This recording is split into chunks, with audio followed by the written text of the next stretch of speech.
మాకేంటంటే తగిన న్యాయం జరగాలి.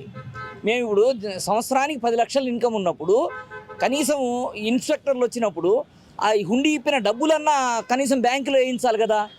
బ్యాంక్ అకౌంటు పర్సనల్ అకౌంట్ లాగా వాడుకుంటే ఎట్లా? అఫీషియల్ అకౌంట్ అఫీషియల్ లాగా ఉండాలి. ఎవరితో అయినా జాయింట్ ఉండాలి.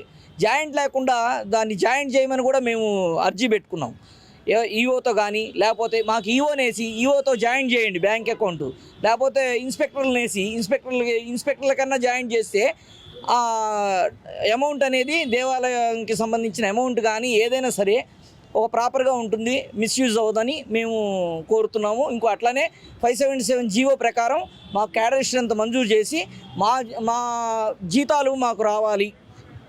ఏవైతే మాకు రామలింగేశ్వర ఆలయంలో ఎట్లయితే ఉందో దాని అనుబంధ దేవాలయం ఏది, స్వార్థపరులు దీన్ని సపరేట్ చేయటం వలన మేము మా జీవితం 26 ఏళ్ల జీవితం 26 ఏళ్ల సర్వీస్ పోయింది.